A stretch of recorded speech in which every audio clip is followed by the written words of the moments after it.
大家好，我是 Westy， 欢迎来到我的频道。6月24号，在中国的苏州日本人学校发生了一起在等待校车的日本人母子遇刺事件。一名中国籍女性乘务员胡友平在试图保护这对母子以及车上数十名学生的过程中遇刺身亡。中国官方在事后2天把此事定义为偶发事件，不是专门针对日本人的。像我们这种遵纪守法的中国公民肯定是没有意见的，能明白吗？我说的这么委婉的，我求求你一定要明白。毕竟不利于社会和谐的话不要说呀。虽然此后中国各大社交媒体包括腾讯、抖音、微博等众多主要平台发布公告禁止用户发布仇恨日本的言论，但是呢，从效果来看的话其实并没有那么好。甚至有用户发表言论说要抵制这些禁止用户发表仇恨日本言论的平台。你可以看到在中国民间有相当一部分人是非常固执的，人的思维是没有那么容易去改变的。在这种社会环境氛围的长期耳濡目染之下，想要短时间内去改变这些人的思维和想法是极其不现实的。至于是什么样的社会环境呢？你们应该比我更清楚吧。那么回到核心的问题，来中国还安全吗？我可以很肯定的告诉你说，非常安全。但是除了日本人以外，日本の皆さん、本当に申し訳ありません。どうしても聞かなければならないなら、あなたが日本人だとバレないようにしてください。例えば、日本語を話さないようにするなど。我现在在上海日本人学校门口，我会监视这里的一切，请祖国放心，请祖国集中精力解决台海问题，这里的一切就交给我吧。我现在就在上海日本人学校门口，日本人从小接受的教育是，除了天皇，其他人的生命，包括他们自己，是微不足道的。既然他们自己的生命微不足道，那么敌人的生命更是毫无价值可言。这也造成了他们对俘虏的虐待和对平民的屠杀。而今天，这样的教育，这样的民族，就在我们的身边。首先，我不知道他是从哪里得来这些错误的信息，大概率也是中国一些无良营销号胡编乱造的。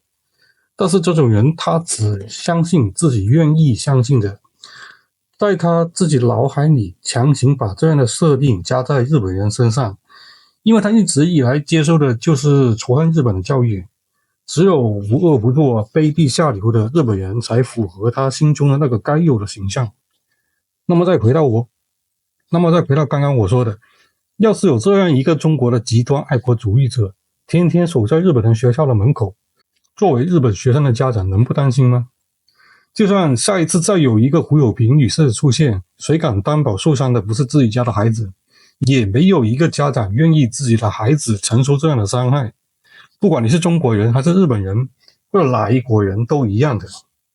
在中国的社交媒体上涌现了一批所谓的抗日除奸队，举着保卫国家、铲除汉奸的所谓正义旗帜，实际上做着最龌龊的事情。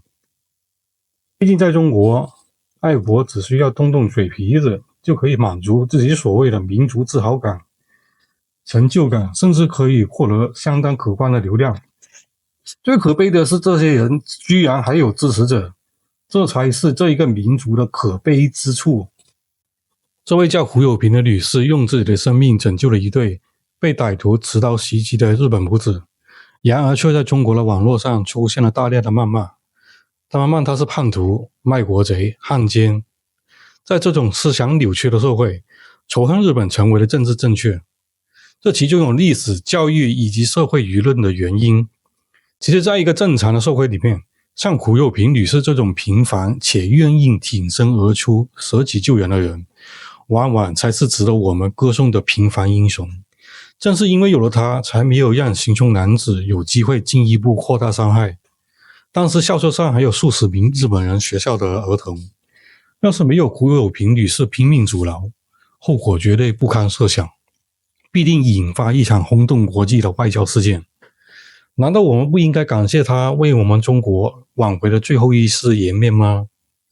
虽然在很多视频相关的评论下面也会看到有人为他祈祷并肯定他的行为，本来以为中国还是有不少正常人的，但是仇恨日本的言论几乎占据了一大半，恶毒程度真的不堪入目。就比如这个叫刘继兴的中国作家、文史学家，在中国的社交媒体微博上拥有183万粉丝。在苏州发生10道伤人事件后，他在微博上写道：任何人打人都是不对的，但是日本人除外。这里给不熟悉中文互联网的观众科普一下，一般在中文互联网我们称这种人为小粉红。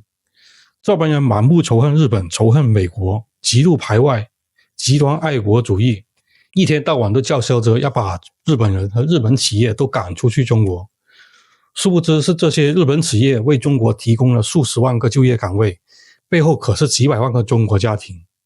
要是把这些日本企业都赶走了，我非常怀疑这些小粉红有没有本事给这几百万个中国家庭提供就业岗位。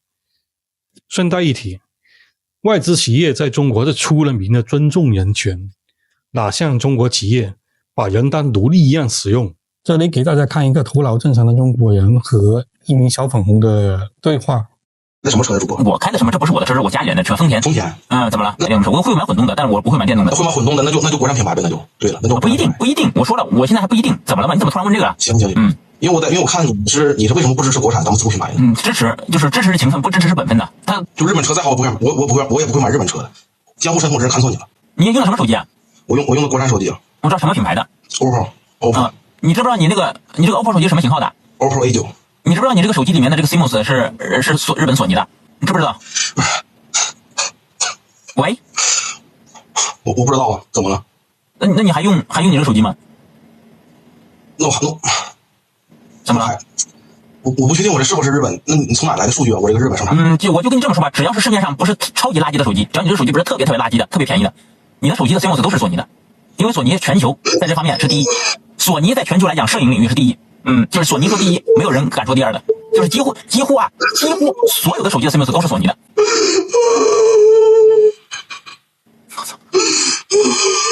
我操！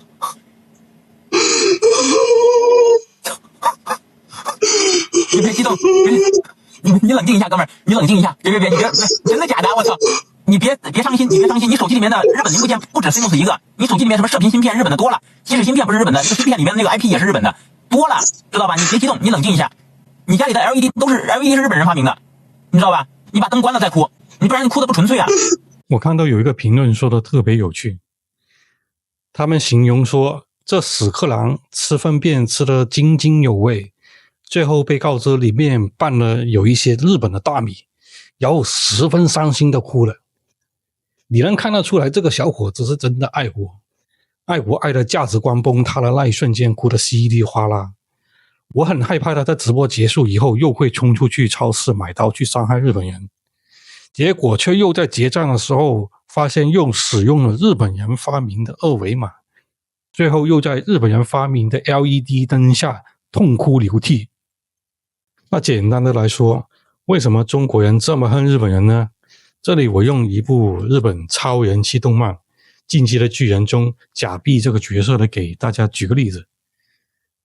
这里给没有看过的观众简单的说明一下，《进击的巨人》中假币布朗是马来帝国的战士候补生，他对艾尔迪亚人的仇恨源于几个主要原因，看过的朋友应该都知道。首先，他从小接受的教育和宣传让他相信艾尔迪亚人是恶魔的后代，必须被控制或者消灭。其次，他亲眼目睹的艾尔迪亚人对他家园造成的破坏和对亲友的伤害，进一步加深了他的仇恨。马来帝国与艾尔迪亚人之间有着历史上深刻的仇恨，而帕拉迪岛上3个巨大的城墙的存在形成了巨大的位置和隔阂，加深了这种敌对情绪。城墙将艾尔迪亚人隔绝在一个封闭的世界内，使得两者之间缺乏了解和信任，进一步加剧了误解和敌意。这里我把帕拉迪岛上的3座巨大的城墙对比中国的某个强。这么举例的话，你能听懂吗？我都说的这么婉转了，你千万不要跟我说你听不懂。お願いします。有时候日本人也会觉得奇怪，明明自从二战以后好像也没有做过太多对中国不好的事情啊，为什么中国人还是这么恨日本人呢？那是因为中国人普遍好像有被害妄想症，而他们的主要被害妄想对象，一个就是日本人，然后是美国人以及其他外国人。这些中国的假想敌无论做什么都是没有用的，因为你们不知道什么时候在他的脑海里就已经又为非作歹无数遍了。因此就算日本等一众中国的假想敌想要化解和中国之间的各种误会和矛盾，也是真的很困难。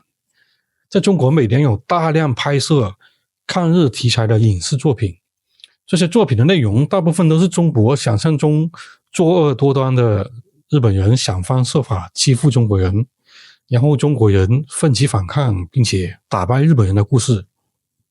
日本人永远都是代表着邪恶那一方，反之中国人永远都是正义的。这是中国的地方，为什么不让进？看一个。你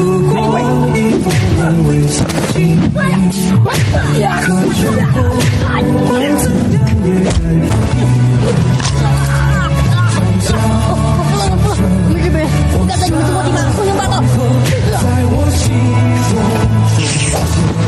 如今的中国已经不是100年前的中国，中国人民已经站起来了，中国已经很强大。小日本想在中国横行霸道，每个中国人民都不允许你这么做。然而讽刺的是，明明在现实生活中经常欺负中国人的反而是中国人自己。这里把日本人换成美国人或者其他外国人都是同样的道理。虽然这类型的影视作品的逻辑大多数经不起推敲，甚至会让人觉得很弱智，但是却有很多受众。毕竟中国有14亿人呢，而且目标群体就是这些蠢人，因为脑袋正常的人才不会上他们的当。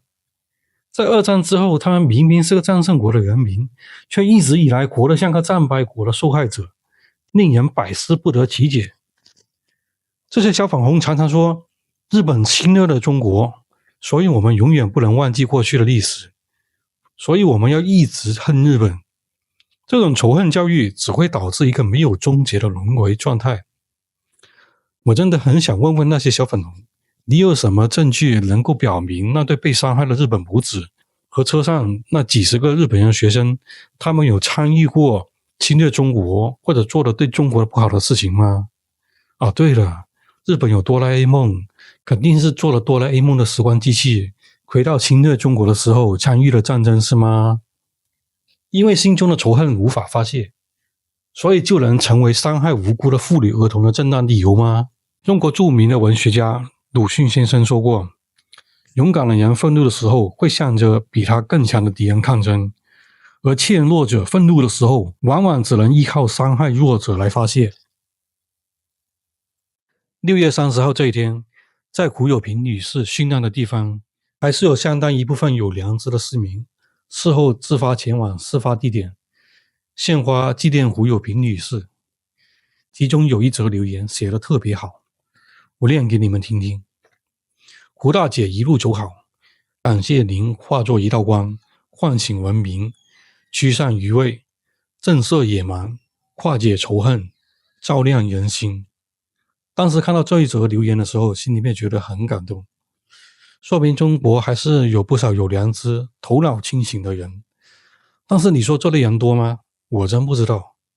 毕竟在中国这种环境下，可能去肯定胡友平女士的正义之举，都可能会被质疑立场不正确，谁还愿意站出来？相反，在日本人的相关社交媒体上，都是为胡友平女士祈祷、祝福以及感谢等等之类的留言。也是在6月28号，日本驻华大使馆降半旗致哀胡友平女士，苏州市宣布追授胡友平女士为见义勇为模范。中国民间还在仇恨日本，反对日本，然而现实是，日本早已不是当年那个帝国主义盛行的日本，中国却还是一成不变。感谢您的观看，我是 Westy。如果你喜欢我的内容，希望你能点赞、订阅、留言，谢谢支持。